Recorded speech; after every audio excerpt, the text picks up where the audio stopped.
नमस्कार मंडळी. तर आज आपण मँगो केक बनवणार आहोत. आंब्याचा सीझन आहे, तर ह्या सीझनमध्ये एकदा तरी हा केक बनलाच पाहिजे. बघू शकता किती छान स्पॉन्जी तयार झाला आहे आणि त्याचा कलर पण तुम्ही बघू शकता. अगदी नॅचरली कलर आहे. याच्यामध्ये मी कोणतंही आर्टिफिशियल कलर किंवा इसेन्स वापरलेला नाही आहे. ओरिजिनल पल्पपासून हा केक तयार होतो आणि तुम्ही बघू शकता किती छान जाळीदार स्पॉन्जी हा केक तयार होतो.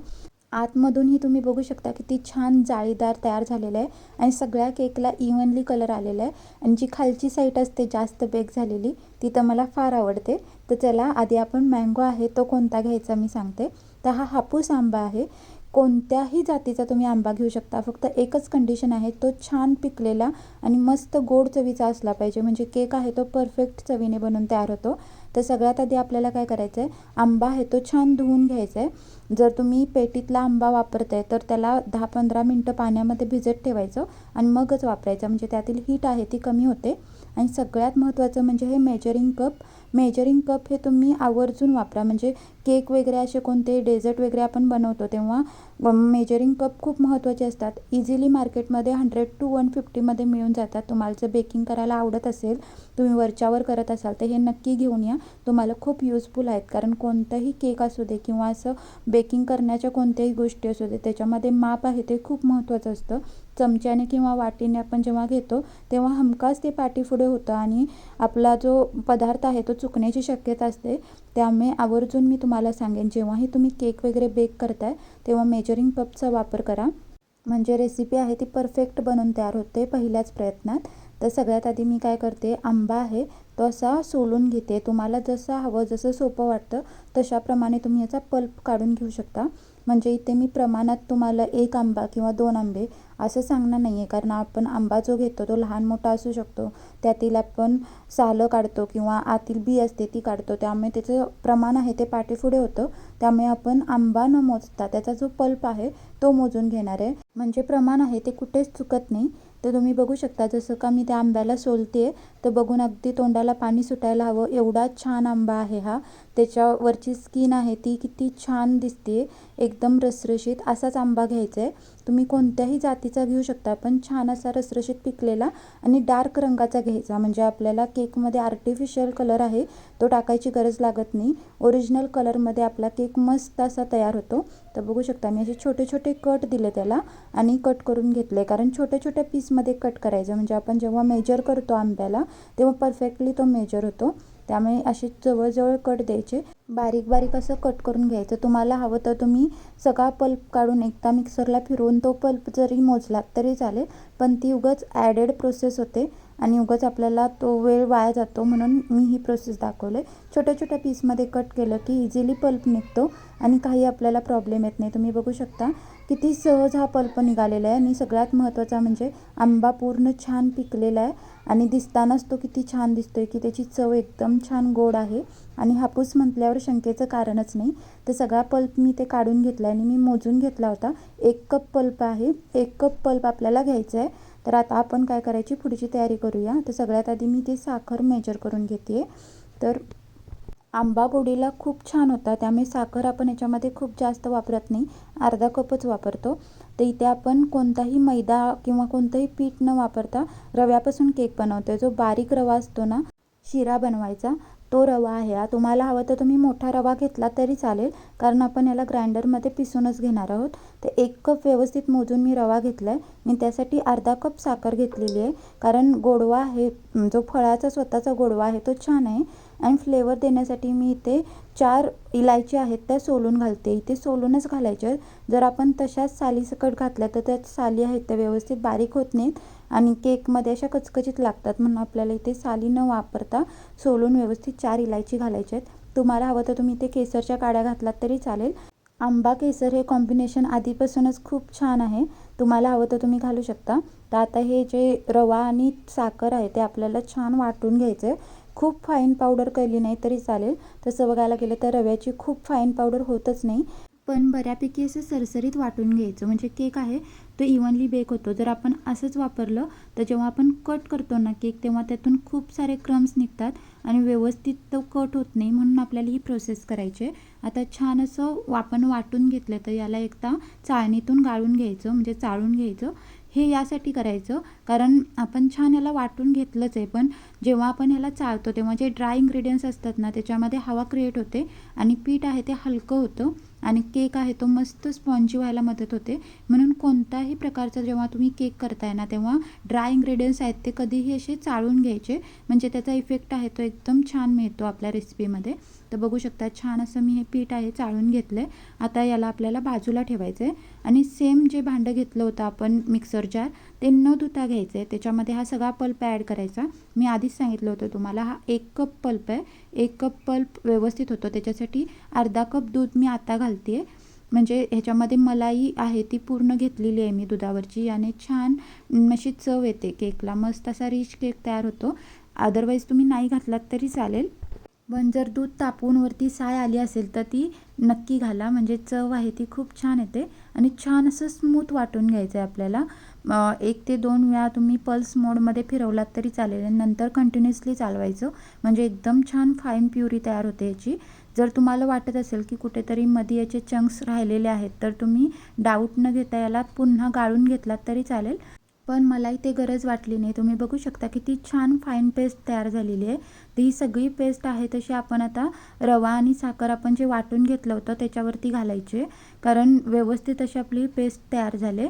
आणि कलरसुद्धा तुम्ही बघू शकता, आपण दूध ह्याच्यामध्ये ॲड केलं तरीसुद्धा कलर आहे तो एवढा काही डाऊन झाला नाही, परफेक्ट आला आहे. सगळी प्युरी घातल्यानंतर आपल्याला जे उरलेलं दूध होतं, म्हणजे मी तुम्हाला बोलले होते आधी अर्धा कप आणि नंतर 1/4 कप असं एकूण पाऊण कप आपल्याला दूध घालायचं आहे. व्यवस्थित ते दूध घालायचं आणि पुन्हा एकदा फिरवून घ्यायचं, म्हणजे जारमध्ये लागलेला जोही पल्प आहे तो वेस्ट जात नाही आणि सगळा निघतो. म्हणून मी 2 स्टेपमध्ये इथे दूध वापरलेलं आहे. आणि व्यवस्थित सगळा पल्प काढून घ्यायचा आणि हे सगळं मिक्सचर आहे ते कोणत्याही मिक्सरच्या मदतीने किंवा स्पॅच्युलाच्या मदतीने मिक्स करून घ्यायचं. लक्षात ठेवायचं की एकाच डायरेक्शनने मिक्स करायचं आहे, नाहीतर मग ह्याच्यामध्ये गुठळ्या होण्याची शक्यता असते आणि त्या गुठळ्या आहेत त्या व्यवस्थित बेक होत नाहीत आणि ते खाताना छान लागत नाही. म्हणून आपल्याला व्यवस्थित त्याला मिक्स करून घ्यायचं आहे. अजून एक सांगते, जर तुम्हाला वाटत असेल की हे छान मिक्स होत नाही आहे तर आहे तसं बॅटर पुन्हा एकदा मिनिटभर मिक्सरमधून फिरवून घेतलात ना तरी चालेल, पण याची काही गरज वाटली नाही. बघू शकता किती छान स्मूथ शायनी असं बॅटर आपलं तयार झालं आहे. मी तुम्हाला स्पॅच्युलाच्या साहाय्याने याची कन्सिस्टन्सी आहे ती दाखवते. जो आपण नॉर्मल मैद्याचा केक बनवतो ना त्याच्यामध्ये कन्सिस्टन्सी खूप अशी पातळ असते, पण रव्याच्या केकमध्ये एवढी पातळ ठेवायची नाही, बऱ्यापैकी घट्ट ठेवायची, म्हणजे रव्याचा केक आहे तो व्यवस्थित फुलून येतो. नाहीतर काय होतं, जेव्हा आपण केक फुलतो आणि जेव्हा गार करतो ना तेव्हा तो असं खाली बसतो. त्यामुळे आपल्याला याला खूप पातळ ठेवायचं नाही आहे, बऱ्यापैकी घट्ट ठेवायचं आहे. आणि जेवढा आता घट्ट आहे ना त्याच्यापेक्षा अजून घट्ट होतं ते, कारण आपल्याला याला रेस्ट द्यायचे 15 ते 20 मिनटाची रेस्ट द्यायची, म्हणजे रवा आहे तो छान फुलतो आणि अजून बॅटर घट्ट होतं. तर आपण रेस्ट देतो आहे त्या पिठाला, तोपर्यंत बाकीची तयारी करून घेऊया. इथे मी काही काजू आणि काही लाल चेऱ्या आहेत त्या घेतलेल्या आहेत, त्यांना असं छान बारीक कट करून घेणार आहे. तुम्हाला हवं तर तुम्ही कोणत्याही प्रकारचे तुमच्या आवडीचे ड्रायफ्रूट्स, नट्स, चेरी काहीही घालू शकता याच्यामध्ये, टुटी फ्रुटी जेही तुम्हाला आवडतं ना ते याच्यामध्ये तुम्ही ॲड करू शकता. कारण रव्याच्या केकमध्ये ह्या सगळ्या गोष्टी आहेत त्या चवीला खूप छान लागतात, कारण याला आपण क्रीमने गार्निश करत नाही, असा स्लाइस केक म्हणून खातो. त्यामुळे ह्या सगळ्या गोष्टी आहेत त्या बाईटमध्ये आल्या ना की खूप छान लागतं. आवर्जून घाला. तर ह्याला मी बारीक बारीक असं कट करून घेतलं आहे. खूप बारीक कट केलं नाही तरी चालेल, जसं तुम्हाला आवडतं ना तसं तुम्ही याला पीसमध्ये कट करून घेऊ शकता. आता आपल्याला बटर मेल्ट करून घ्यायचं आहे. कधीही केकमध्ये आपण जेव्हा बटर, तूप वापरतो ते मेल्ट करून घ्यायचं आणि हलकं गरम ठेवायचं, कारण तूप आणि बटर असतं ते असं जमतं लगेच गार गोष्टींमध्ये गेल्यावर, त्यामुळे हलकं कोमट घ्यायचं म्हणजे ते छान मिक्स होतं. जर तुम्हाला इथे बटर किंवा तूप वापरायचं नसेल तर तुम्ही डायरेक्टली ऑइल वापरलात तरी चालेल, पण त्याला स्वतःचा काही फ्लेवर असता कामा नये. प्लेन फ्लेवरचं आपल्याला इथे तेल आहे ते वापरायचं आहे सेम क्वांटिटीमध्ये.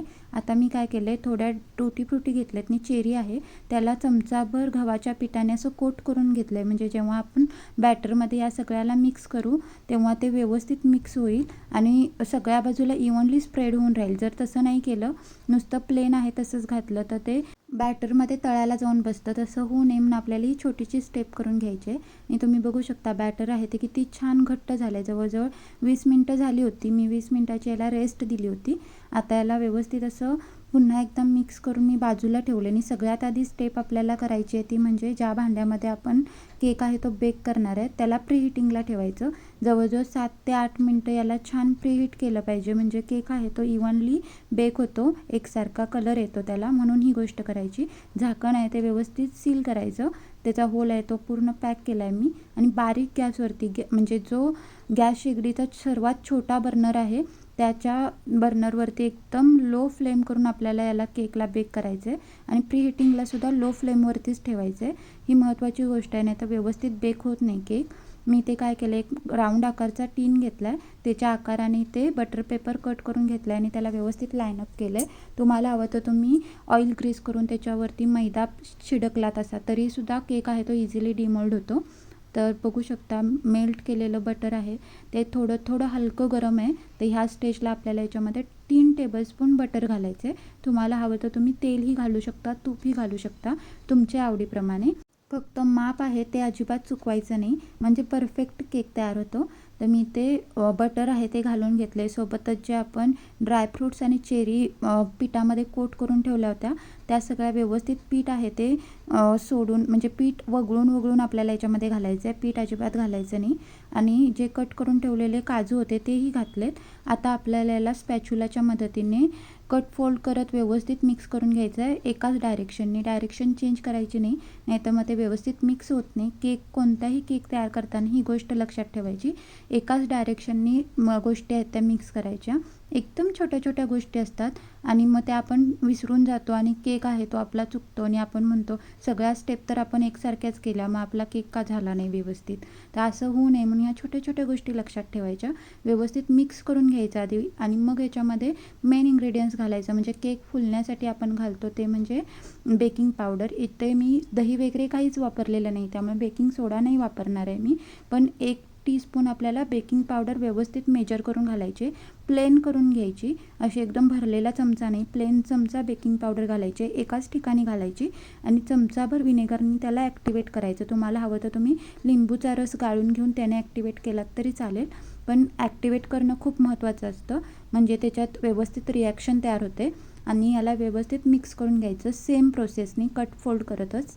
30 सेकंदच व्यवस्थित त्याला मिक्स करायचं आहे. ओव्हर मिक्स केलं तर रिॲक्शन आहे ती म्हणजे तिचा फायदा होत नाही आपल्या केकमध्ये. आणि जर व्यवस्थित मिक्स नाही केलं तर बेकिंग पावडरचे रेड स्पॉट आहेत ते केकमध्ये पडतात आणि ते छान लागत नाहीत आणि दिसतही नाहीत.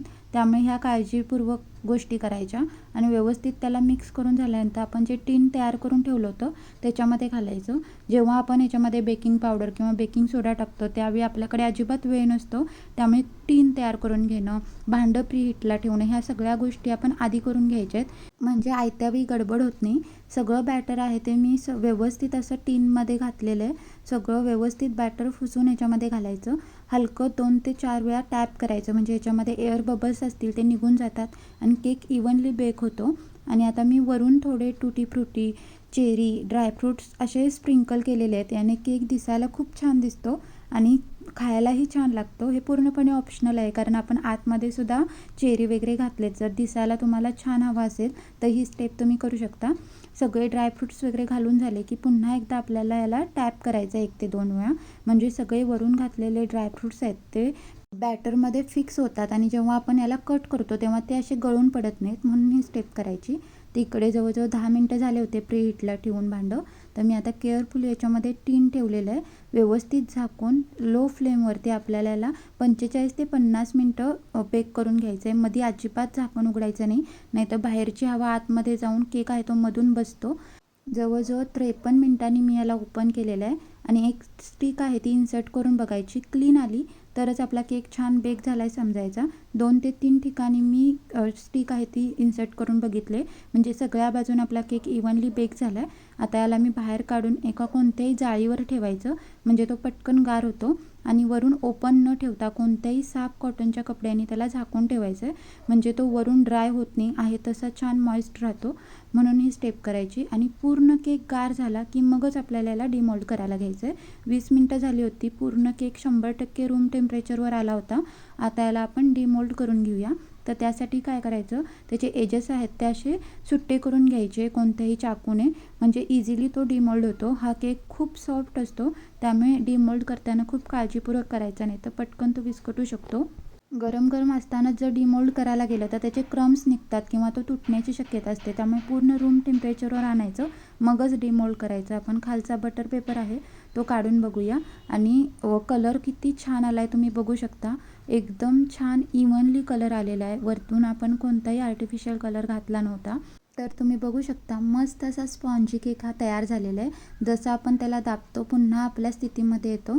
आणि वरून जे ड्रायफ्रूट्स लावले ते अजिबात निघालेले नाही आहेत, व्यवस्थित त्याला अटॅच होऊन राहिलेत, कारण आपण त्याला टॅप केलं होतं. त्याला कोणत्याही अशा झिगझॅग सुरेने कट करायचं आहे, म्हणजे तो क्रम्स न निघता इव्हनली कट होतो. तुम्हाला जसं आवडतं तसं याला छोट्या छोट्या पीसमध्ये कट करून घेऊ शकता. अगदी बेकरीमध्ये मिळतो तसं स्लाइस केक तुम्हाला कट करायचा असेल तर कोणत्याही चौकोनी टीनमध्ये याला जर तुम्ही बेक केलात तर मस्त स्लाइससारखा याला चौकोनी चौकोनी कट करता येतं. पण मी ते गोलमध्येच बेक केला होता. याचे मी छोटे छोटे असे चौकोनी पीस तयार करून घेते. अजून एक म्हणजे जर तुम्हाला याचे कप केक बनवायचे असतील तरीसुद्धा हे सेम बॅटर आहे ते कप केकच्या टीनमध्ये घालून जरी बेक केलात तर मस्त असे स्पॉन्जी मँगो फ्लेवरचे कप केक तुम्ही घरच्या घरी बनवून तयार करू शकता. तुम्हाला हवं तर तुम्ही व्हिप क्रीमने सुद्धा डेकोरेट याला करू शकता, तुमच्या आवडीचा प्रश्न आहे. मी आता सगळे पीस आहेत ते कडेचे असू दे, मधला असू दे, एक एक करून सगळे उचलून दाखवते, म्हणजे तुम्हाला समजेल सगळ्या बाजून हा इव्हनली बेक झालेला आहे. असं नाही की कुठे बेक झाला आहे कुठे नाही, सगळ्या बाजून तुम्ही बघू शकता. आतून मस्त जाळीदार झालेला आहे, कडेला व्यवस्थित त्याला कलर आलेला आहे, मधला कलर एकदम छान एकसारखा आलेला आहे. आणि सगळे टुटी फ्रुटी आहेत किंवा चेरी आहेत ते सगळ्या बाजूने व्यवस्थित स्प्रेड झालं आहे. असं नाही की कुठेतरी एका ठिकाणी जाऊन ते बसलेत. बघू शकता किती छान जाळीदार तयार झालेलं आहे. लहान मुलांना तर फार आवडतात असले केक. जर तुमच्या घरी लहान मुले असतील तर ह्या सीझनला नक्की हा ट्राय करा. बेक करताना काही जरी प्रॉब्लेम आला तरी तुम्ही मला कमेंट करून विचारू शकता, मी नक्की त्याचं उत्तर देईन. आणि जर माझ्या चॅनलवर नवीन असाल तर नक्की चॅनलला सबस्क्राईब करा, बेल आयकॉन दाबा. आणि अशाच रेसिपीसोबत पुन्हा भेटू. Bye bye.